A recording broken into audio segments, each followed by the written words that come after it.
Full micro organism. So before that हमने क्या पढ़ा था कि there are some useful micro organisms जो कि डेली बेसिस में हमारे लाइफ को एक तरीके से आसान करते हैं या फिर हमारे लाइफ के लिए वो बहुत ज़्यादा हेल्पफुल होते हैं। Now I am going to discuss about कि harmful micro organisms are also be there. तो अगर अच्छे हैं तो यहाँ पर बुरे माइक्रो ऑर्गेनिजम्स भी है। सो माइक्रो ऑर्गेनिजम्स जो कि हार्मफुल होते हैं मतलब हमारे लिए खतरनाक होते हैं। और वो खतरनाक क्यों होते हैं? क्योंकि वो कॉज करते हैं डिजीजेस, चाहे वो ह्यूमन बीइंग हो, प्लांट्स हो या एनिमल्स हो। वो उनके अंदर क्या करते हैं? अलग अलग तरह की डिजीजेस को कॉज करते हैं। तो आपको ये क्या ध्यान में रखना है? व्हाट आर पैथोजेंस अगर आपसे पूछा जाए, so you can said it as कि such disease causing micro organisms which causes what, basically जो डिजीजेस फैलाते हैं दैट वर द पैथोजेंस। तो pathogens are those micro organisms which causes diseases to human being, plants और the animals. तो आपको ये बात ध्यान में रखनी है। आफ्टर दैट ये जो माइक्रो ऑर्गेनिजम्स होते हैं ये क्या क्या करते हैं? या आपका जो खाना होता है उसको ख़राब कर देते हैं, आपके कपड़े ख़राब कर देते हैं, और जो लेदर होता है जैसे आपके लेदर के जूते हैं या पर्स है, सो वो उसको भी एक्सप्लॉइट कर देते हैं, मतलब ख़राब कर देते हैं। सो ये बहुत ज़्यादा हार्मफुल होते हैं in many activities. So first of all जो disease causing micro organisms humans के अंदर है, we are going to discuss that earlier. So pathogens enter our body through the air we breathe, the water we drink और the food we eat. तो सबसे पहले अगर हम बात करते हैं तो जो पैथोजेंस होते हैं वो हमारी बॉडी के अंदर कैसे एंटर करते हैं, वो घुसते ही कैसे हैं? क्योंकि अगर वो घुसेंगे नहीं तो डिजीजेस कॉज नहीं करेंगे। सो बेसिकली वो या तो जो हवा हम बेसिकली ब्रीथ करते हैं, हम सांस लेते हैं, जो पानी हम पीते हैं या फिर जो खाना हम खाते हैं, तो थ्रू दैट वो क्या करते हैं? वो हमारी बॉडी के अंदर एंटर कर जाते हैं। एंड आफ्टर दैट जब वो क्या होता है, जब वो एंटर कर जाते हैं, after that they cause a disease. But तो हम नॉर्मली क्या बोल सकते हैं कि जो आपके पैथोजेंस होते हैं वो या तो डायरेक्ट कॉन्टैक्ट में जो है डायरेक्ट कॉन्टैक्ट से आते हैं या फिर वो इनडायरेक्ट कॉन्टैक्ट से आते हैं। दैट मीन्स अगर हम डायरेक्ट कॉन्टैक्ट की बात करते हैं तो कोई इन्फेक्टेड पर्सन है, आपने उसको छू लिया, आपने कोई भी उसका इक्विपमेंट यूज़ कर लिया, तो वो आपको डायरेक्ट वहाँ से कैरी फॉरवर्ड हो जाएगा, उससे आपको इन्फेक्शन हो जाएगा। या फिर कोई एनिमल है, अगर उसको कोई डिजीज़ है और आप उसके कांटेक्ट में आ जाते हो तो भी आपको डिजीज़ होने के चांसेस हैं। और इनडायरेक्ट क्या होता है? इनडायरेक्ट का है कि उसने कोई चीज़ यूज़ की थी एंड आफ्टर दैट आपने भी वही चीज़ यूज़ कर लिया after some time.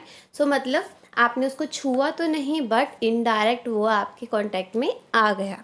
After that microbial diseases that can spread from the infected person to a healthy person through air, water, food, physical contact are known as the communicable diseases. So आपको क्या बात याद रखनी है कि communicable diseases कौन सी होती है?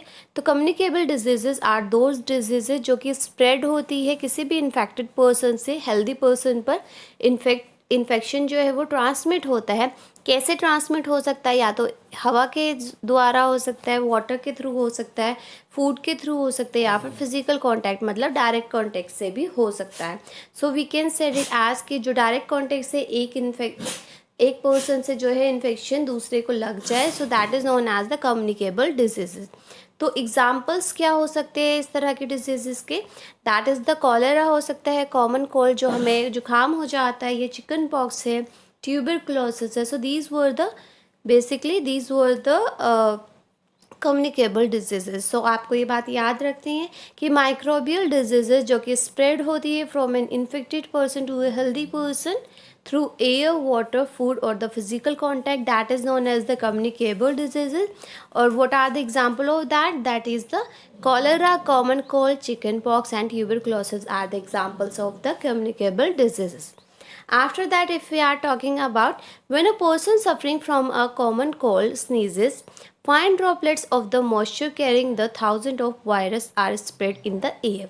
So what will happen? अगर किसी इंसान को जुकाम हो गया है तो उसने क्या किया? उसने स्नीज किया या फिर उसने कफ किया, तो उसने अगर छींका या फिर उसने अपना स्नीज किया, सो व्हाट विल हैपन कि उसकी जो फाइन ड्रॉपलेट्स है, जो ड्रॉपलेट्स मतलब क्योंकि वो तो इन्फेक्टेड पर्सन है, उसको कॉमन कोल्ड हो रखा है, तो उसके फाइन ड्रॉपलेट्स जो है वो कहाँ पर आ गई? वो एयर के अंदर आ गई। या फिर किसी ने छींक भी दिया, तो छींक से क्या होगा, आपकी जो अंदर के ड्रॉपलेट्स है आपके मुंह की, तो वो बाहर कांटेक्ट में आ जाती है एयर के। अब एयर में क्या होता है, बहुत सारे वायरसेस होते हैं, थाउजेंड ऑफ वायरसेस होते हैं, जिसमें आपका भी जो है वो एक्चुअल में इन्फेक्टेड पर्सन का भी वायरस जो है वो मिक्सअप हो जाता है। सो व्हाट विल हैपन, अगर गलती से वो ड्रॉपलेट्स जो है वो किसी भी हेल्दी पर्सन के ऊपर आ गई, सो व्हाट विल हैपन कि वो क्या होगा, उसके अंदर वो इन्फेक्शन चला जाएगा। सो अगर हम कोरोना वायरस की ही बात करते हैं, सो व्हाट विल हैपन, कोविड-19 में हम क्या बोलते हैं कि हमें आँख, नाक और मुंह को हमेशा प्रोटेक्ट करना चाहिए, सो दैट किसी का भी जो इन्फेक्टेड पर्सन है उसका ड्रॉपलेट जो है हमारे अंदर ना आए। क्योंकि इन केस अगर वो एंटर कर जाता है, आफ्टर दैट वो क्या करेगा, it will basically prompt your diseases, वो काफ़ी सारे डिजीजेस जो है ये कह सकते हैं अपने सिम्टम्स शो करना स्टार्ट कर देता है, और वो काफ़ी डेंजरस डिजीज़ है। सो अगर हम नॉर्मली बात करते हैं, so covid is also one of a communicable disease nowadays. So अगर जो कोई भी हेल्दी पर्सन्स जो है किसी भी इन्फेक्टेड पर्सन के कांटेक्ट में आ जाता है और उसका ड्रॉपलेट जो है वो एक्सचेंज हो जाता है, सो व्हाट विल हैपन, वहाँ से आपका जो इन्फेक्शन है वो ट्रांसमिट हो जाता है to a infected person to a healthy person. I hope it is clear to all. So now there are some insect and animals which act as the carrier of the diseases causing microbes. So ऐसा नहीं है कि direct contact से ही सिर्फ आपका जो diseases है वो फैलता है। यहाँ पर कुछ माइक्रो ऑर्गेनिजम्स जो है, कुछ माइक्रोब्स भी ऐसे हैं जो क्या करते हैं, जो डिजीजेस कॉजिंग माइक्रोब्स होते हैं, दैट मीन्स वो डिजीजेस जो है वो इन्फेक्टेड पर्सन से हेल्दी पर्सन तक लाते हैं। जैसे अगर हम हाउस फ्लाई बोलते हैं, तो हाउस फ्लाई भी क्या है, that is also one of a carrier. वो क्या करती है, फ्लाई जो होती है वो बेसिकली कहाँ पर सिट करती है, वो या तो एनिमल की एक्सक्रेटर, दैट में जो पॉटी वगैरह होती है वो वहाँ पर सिट करती है, बैठती है, या फिर जो गार्बेज है, दैट मीन्स कूड़ा कचरा जो होता है वो वहाँ पर बेसिकली बैठती है। तो वहाँ से क्या होता है, जो पैथोजेंस है, पैथोजेंस आर द माइक्रोब्स जो कि क्या करते हैं, आपको डिजीजेस कॉजिंग माइक्रोब्स होते हैं, दैट वर द पैथोजेंस।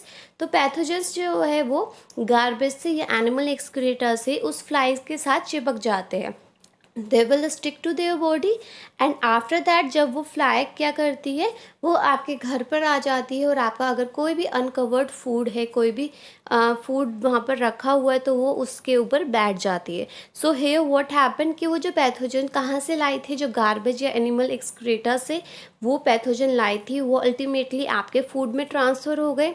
अब वो जो फूड है वो क्या हुआ, वो कंटामिनेटेड फूड हो गया, वो फूड तो ख़राब हो गया। तो अब जो कोई भी इंसान जो है उस कंटामिनेटेड फूड को खा लेगा गलती से, वो क्या हो जाएगा, वो सिक हो जाएगा, वो बीमार बेसिकली हो जाएगा। सो दैट इज़ वाई क्या बोला जाता है, it is advisable to always keep food covered, कि आपको क्या करना है, आपको अपना जो फूड होता है, जो खाना है, उसको हमेशा कवर करना है, सो दैट कोई भी फ्लाई वगैरह जो कोई भी इंसेक्ट उस पर सिट ना करे, बेसिकली बैठे ना। आफ्टर दैट अगर इन केस कोई भी अनकवर्ड फूड आइटम है भी आपके घर में, सो आपको उसको कंज्यूम नहीं करना चाहिए, आपको उसको खाना नहीं चाहिए, सो दैट आपको कोई भी बीमारी ना हो। So now first of all what we had talk about, सबसे पहले हमने बात की थी हाउस फ्लाई की। हाउस फ्लाई जो है that is also one of a carrier जो कि डिजीज कॉजिंग माइक्रोब्स के अंदर ही आती है। अब हम सेकेंड की बात करते हैं, that is the female Anopheles mosquito. अब ये फीमेल एनोफिलस मॉस्किटो का वर्क क्या होता है, ये जो मलेरिया होता है बेसिकली जो बहुत ज़्यादा फैलता है, तो मलेरिया जिसको हम प्लाज्मोडियम भी बोलते हैं, उसको फैलाने का काम किसका होता है, जो आपका जो फीमेल एनोफिलस मॉस्किटो होता है, दैट मीन जो फीमेल वाला मच्छर होता है, वो क्या करता है, वो मलेरिया फैलाने का काम करता है, क्योंकि जो मलेरिया की पैरासाइट्स है ये उनको कैरी करता है। और जो फीमेल एडस मॉस्किटो है, तो ये एक और मॉस्किटो का नाम है, तो दिस इज़ ऑल्सो फीमेल। तो फीमेल एडस मॉस्किटो जो है वो क्या करता है, जो आपको डेंगू होता है, डेंगू के वायरस को कैरी करता है। सो आपको यहाँ पे क्या क्या चीज़ें याद करनी है, कि जो हाउस फ्लाई होती है वो क्या करती है, वो पैथोजेंस को कैरी करती है। जो आपका फीमेल एनोफिलस मॉस्किटो होता है वो मलेरिया के पैथोजेंस को, पैरासाइट्स को कैरी करता है। और जो आपका एडस मॉस्किटो है वो डेंगू वायरस को कैरी करता है। अगर हम बात करते हैं how can we control the spread of the malaria और डेंगू, कि अगर चलो ठीक है ये मॉस्किटोज जो है ये क्या करते हैं, ये डेंगू और मलेरिया के जो पैरासाइट्स है उनको कैरी करते हैं, बट हम अपने आप को कैसे बचाएं डेंगू और मलेरिया से।